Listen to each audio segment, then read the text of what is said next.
Quelles sont tes racines et tes fondations? Alors, ben, la famille au départ, j'ai une famille qui vient d'Espagne, où ils sont partis à l'époque de Franco, c'était sous l'époque de mes grands-parents. Ma mère est née en Espagne, mon père est arrivé avec mes grands-parents aussi et mes arrière-grands-parents qui ont fui Franco aussi, donc des deux côtés, même si c'était pas dans la même partie de l'Espagne, l'Espagne à la base, donc avec chacun fuit un régime politique totalitaire. Ils étaient où? De d'où d'Espagne? Alors, du côté de ma mère, c'était Andalousie vers Séville. Et du côté de mon père, c'était plus vers le nord. J'ai mangé le nom. Enfin, vers le nord. Mhm. Et est-ce que tu as eu l'occasion déjà de retourner Ah sur... oui, à plusieurs reprises. Mais j'ai toujours de la famille du côté de ma mère en Andalousie et j'y retourne de temps en temps les revoir et apprécier la vie là-bas qui est différente d'ici. Et tu sais en quoi c'est différent? Une autre philosophie de vie, c'est-à-dire qu'il n'y a pas les mêmes horaires déjà au niveau de la vie. Ça va être plus une vie qui va être dictée par la chaleur. Il va avoir une sieste en début d'après-midi et plus de retrouvailles le soir après le boulot. C'est-à-dire que les gens n'hésitent pas à sortir après le boulot, aller voir d'autres personnes, manger des tapas, etc. Et ça donne une autre vie et la fait de connaissance de tous les voisins, etc., etc. Ce qui manque ici pour moi. Qu'est-ce que tu as appris de tes parents justement? Euh, Savoir apprécier les petits bonheurs et les multiplier. C'est-à-dire, on n'est pas tous les jours bien, on n'est pas tous les jours heureux, mais apprécier le moment présent quand il est bien et essayer de multiplier ces choses-là pour que ça engendre le bonheur. Il me semble que tu es aussi issu d'une famille de musiciens. Oui. La musique me vient au départ de mes parents parce que j'ai mon père qui est guitariste et ma mère bassiste. Enfin, c'est mon père qui a mis ma mère à la basse parce qu'il manquait un bassiste et du coup maintenant c'est ma mère qui est plus dans la musique que mon père.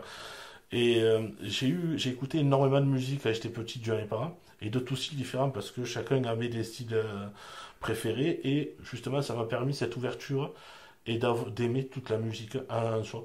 Que ça parte, comme je disais, du rap ou du métal, avoir justement cet éventail qui permet de mieux construire par la suite parce qu'on a toutes les clés de chacun. Et toi, quel enfant tu étais? Compliqué. C'est-à-dire que sur le départ très renfermé sur moi-même, la musique m'a permis de m'ouvrir et d'aller vers les autres, même si au départ j'étais très timide et j'avais beaucoup de mal face aux gens. Et ça m'a permis par la suite, avec l'ouverture, d'être dans le trop. Surtout à l'école, j'allais trop loin à plusieurs reprises. Donc, une école un peu, enfin, une scolarité un peu difficile et qui s'est rattrapée vers la fin, quand j'ai un peu plus mûri. Et quand tu étais petit aussi, quels étaient tes rêves? Ah, j'en avais plein. Je débordais justement de rêves. Et même si certains n'ont pas été accomplis, j'ai réussi à trouver des biais ou d'autres qui ont permis de réaliser. Par exemple, dans la musique, au départ, on rêve tout d'être une star, même si c'est plus mon avis maintenant, mais aider les autres, créer quelques morceaux, donner des morceaux, etc., faisait partie de tout ça. Tu dis que tu en avais plein, c'était que autour de la musique ou autre Alors, il chose? y avait autour de la musique, autour du sport pendant un moment où j'avais rêvé de. J'ai bien vu que, comment dire, corporellement, etc., c'était plus difficile que les autres.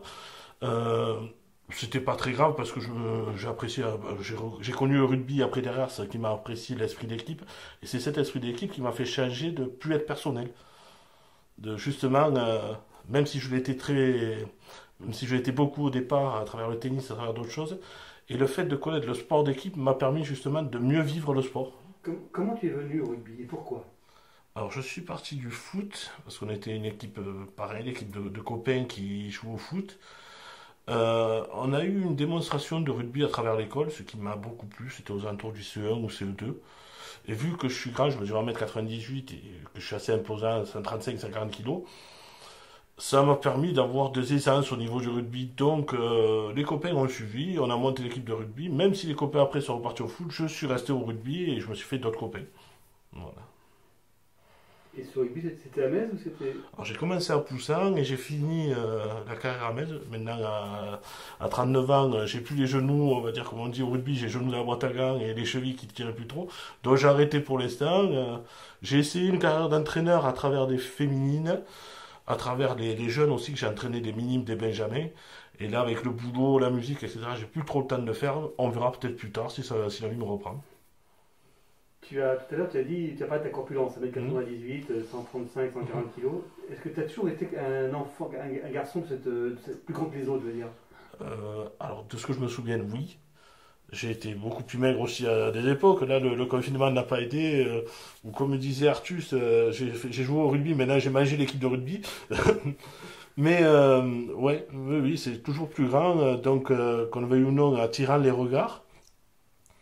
Donc, au départ, me cacher tout le bordel parce que j'attirais le regard. Et comme je disais, dans la famille, il fallait que tout soit.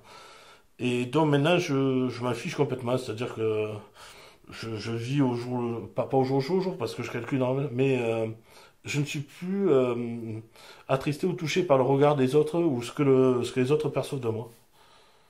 Tu as des frères et sœurs? Oui. Quels étaient tes rapports avec eux? Ah, ils sont toujours bien, c'est voilà, mon frère bosse avec moi sur le port, on se voit tous les jours, on mange ensemble tous les jours, une super entente. Mm. Tu as un frère, ça. Ouais, un frère, un petit frère. Et comment ça se passait quand vous étiez petits, tous les deux? Ben, vu qu'on a un très faible écart d'âge, on n'a que 1 an de différence, on était toujours ensemble. Les mêmes copains, les mêmes endroits, le même sport, tout ensemble. Est-ce que tu peux nous raconter un souvenir particulier de ton enfance qui t'aurait marqué? Il y en a plein. Alors, c'était une procession. Alors, en Espagne, il y a la procession de la Vierge qui se fait. Et ma grand-mère avait des animaux malades, était fan des animaux et avait de nombreux animaux.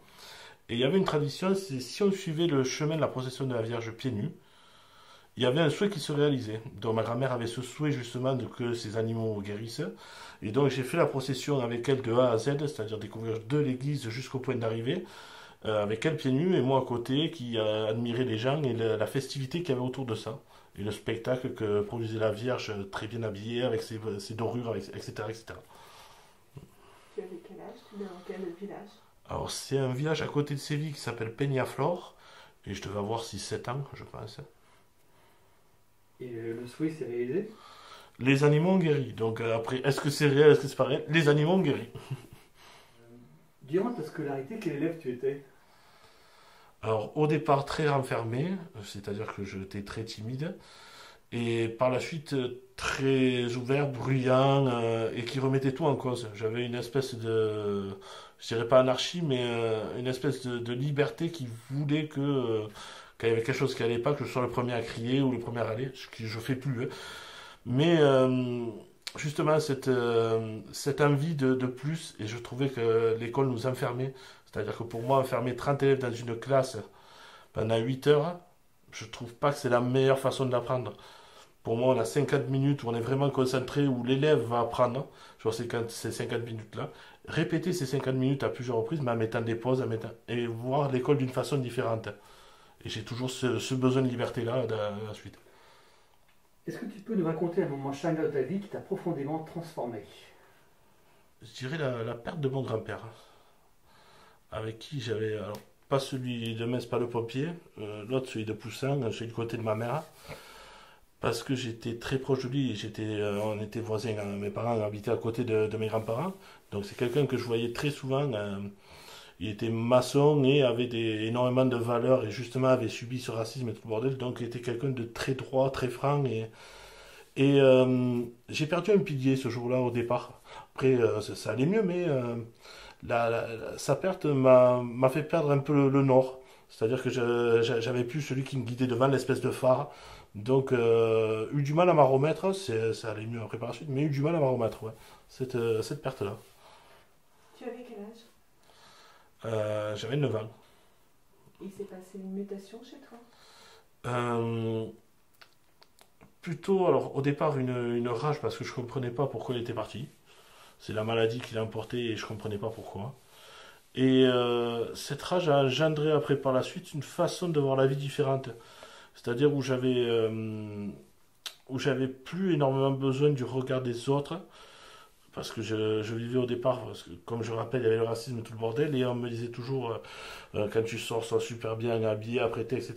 Et j'ai plus besoin de ça par la suite. Je dis pas que ça s'est fait de suite, mais c'est cette rage-là de le perdre qui a engendré ça derrière. Et là, mais de toute façon, on n'a qu'une vie, donc autant profiter et autant s'éclater. Arrêter de chercher à avoir l'approbation de tout le monde.